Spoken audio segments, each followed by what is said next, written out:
সমাজ থেকে প্রদত্ত যে বস্তু সেটাকে তুমি তাকে ফেরত দিয়েছো? দাওনি। কিন্তু বয়সের সীমাটা তোমার একটি জায়গায় দাঁড়িয়ে নেই, ক্রস করতে করতে চলে যাচ্ছে। যখন এই নিয়তি, এই প্রকৃতি তোমাকে জিজ্ঞেস করবে তুমি কি করেছো, তুমি আমায় কি দিয়েছো, সারা জীবনে তুমি একবার বিচার করে দেখো, কয়েক লক্ষ, কয়েক কোটি চাল, ধানের চাল তোমার খাওয়া হয়ে গেছে।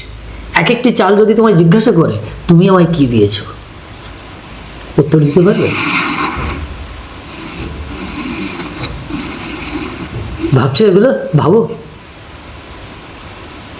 সূর্য তোমাকে দেখার শক্তি দিয়েছে, সূর্যের প্রকাশ ঘটেছে, তোমার চোখ আছে কিন্তু সূর্য নেই, তুমি অন্ধকার দেখবে।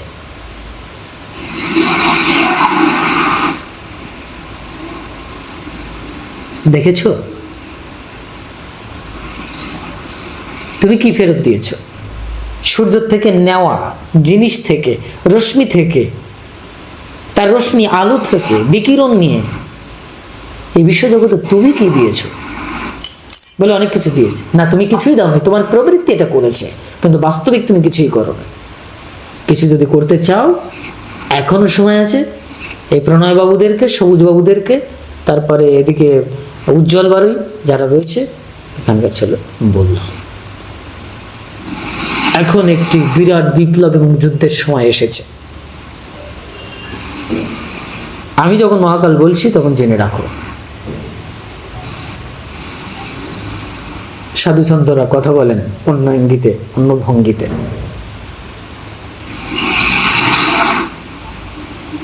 বোঝা গেছে?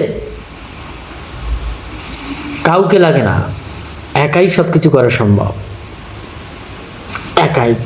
যদি কেউ সত্যিকারের নিঃস্বার্থপর হতে পারে তাহলে সে হি ক্যান ডু এভরিথিং, সে সব কিছু করতে পারে।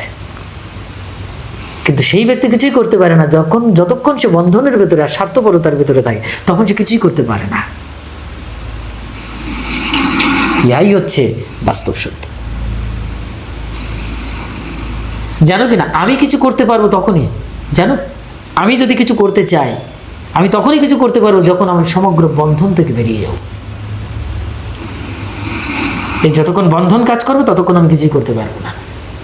আমার সম্মান, আমার প্রতিষ্ঠান, আমার আশ্রম, আমার মঠ, মিশন, এই সমস্ত মাথায় যখন এইসব ঘুরপাক খেতে শুরু করবে সে কিছুই করতে পারবে না। কিন্তু সত্যিকার অর্থে যখন জগতে কিছুই করতে চায়, নিজের জন্য নয়, পরার্থে, সেটাই হচ্ছে নিঃস্বার্থ, তখন সে কিছু করতে পারে।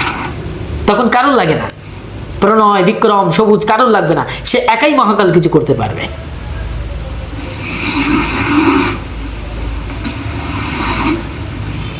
এ বড় নিদারুণ সত্য কথা, ভয়ানক সত্য কথা, বাস্তব সত্য কথা। আমি এই মুহূর্তে অনুভব করছি আর তাই বলছি। চরম সত্য। দৌর্বল্যম ত্যাক্ত্বা উত্তিষ্ঠ। শ্রীমদ্ ভগবদ গীতায় কৃষ্ণ অর্জুনকে বলছেন দৌর্বল্যম ত্যাক্ত্বা, দুর্বলতা ত্যাগ করো, দুর্বলতা ত্যাগ করো, করে তুমি উত্থিত হও, অস্ত্র ধারণ করো, তুমি যুদ্ধে জন্য প্রস্তুতি নাও। অর্জুন সবুজ বাবুর থেকে দুর্বল হয়ে পড়েছিল, কেঁদে ফেলেছিল, হেগে ফেলেছিল অর্জুন। সেই অর্জুন আত্মদর্শন করলো, আত্মজ্ঞান লাভ করলো, বাস যুদ্ধে বিজয়ী হলো, ধর্মকে প্রতিষ্ঠা করলো, বিপ্লব নিয়ে আসলো, অধর্মকে ধ্বংস করে সাধুদের রক্ষা করবার জন্য কৃষ্ণের সহপাঠী, কৃষ্ণের সহযোগী, কৃষ্ণের মিত্র, কৃষ্ণের অনুগত ভক্ত শিষ্য হয়ে অর্জুন হয়ে উঠল অর্জনকারী বীর পুরুষ। বীরভাগ্যা বসুন্ধরা, বীর বসুন্ধরা ভোগ করে।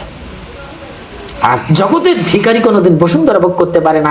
স্ট্রিট বেকার, রাস্তায় দাঁড়িয়ে তারা দুমুঠো অন্যের জন্য ভিক্ষা করে, কিন্তু তাদের জীবনে সার্থকতা আছে। কিন্তু আমাদের এই মনুষ্য জীবনে তথাকথিত তোমার আমার মতো মানুষের কোনো সার্থকতা দেখতে পাচ্ছি না।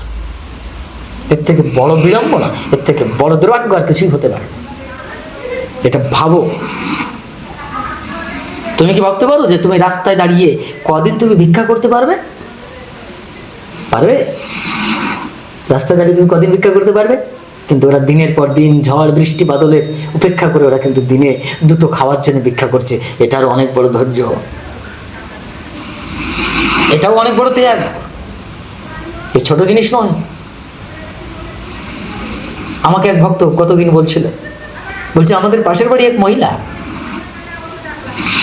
সেই পাশের বাড়ির এক মানে একটা ছেলের সাথে প্রেম করেছে। এই যে মহিলা প্রেম করেছে তার একটা স্বামী হচ্ছে ডাক্তার। এবার সে স্বামী স্ত্রীর সম্পর্ক ছিন্ন হয়ে গেছে, সে পরপুরুষের সাথে, সে বালক ছেলে আর কি, অবিবাহিত ছিল, তার সাথে রেজিস্ট্রি করেছে। তো সে আমাকে বলছে, মহারাজ এরা এই জাগতিক প্রেমের জন্যে স্বামীকে ছেড়ে দিয়ে কোথায় পরপুরুষের সাথে রেজিস্ট্রি করছে, এত বড় হিম্মত হয়ে গেছে। আর আমরা ধর্মের জন্যে, আপনার জন্যে আমরা এইটুকু ত্যাগ করতে পারছি না। কেমন? আমি বললাম, দেখো ওটা হয়তো জাগতিক প্রেম, কিন্তু ওটা দিয়েই বুঝে নাও তার কতটুকু ক্ষমতা, তোমার কতটুকু ক্ষমতা, কে কতটুকু ক্ষমতা ধারণ করতে পারে। ত্যাগ সাধারণ একটি জাগতিক প্রেমের জন্যে তার নিজের স্বামীকে ছেড়ে অন্য পুরুষের কাছে চলে যাচ্ছে, রেজিস্ট্রি করে ফেলছে। আর গুরুর জন্যে, ভগবানের জন্য, পরমাত্মার জন্যে সধর্মাচরণকারী তথাকথিত যে সমস্ত ভক্ত, তারা ত্যাগ করতে পারছে না। এবার বুঝে গেল কতটুকু ত্যাগ, ডিফারেন্সিয়েট করে ফেললেই হয়ে যাবে। বুঝা যাচ্ছে জীবন কাকে বলে? এই জন্য আমি একটি জায়গায় বলেছিলাম, যারা আত্মহত্যা করে এটা নট অনলি আত্মহত্যা, তবে আত্মহত্যা খুব খারাপ জিনিস, কিন্তু যারা যার জন্য আত্মহত্যা করেছে, নিজেকে ত্যাগ করেছে, এটা সাধারণ জিনিস একেবারে নয়।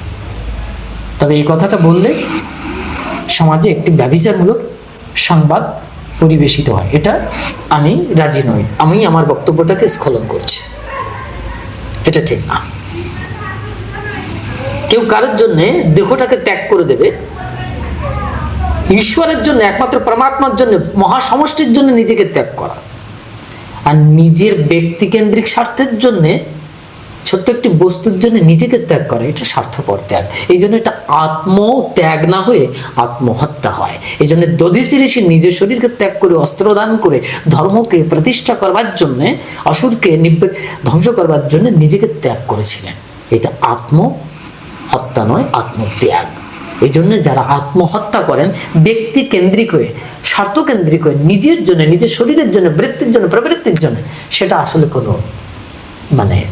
কোনো ধরনের শাস্ত্রীয় সম্মত নয়। ওই জন্য ওটাকে পাপ বলা হয়েছে। আত্মহত্যা মহাপাপ, আর আত্মত্যাগ মহাপুণ্য, এর থেকে আর কিছু নেই। সুতরাং জীবনকে এইভাবে তৈরি করতে হবে বিক্রমবাবু, ঠিক আছে? হ্যাঁ।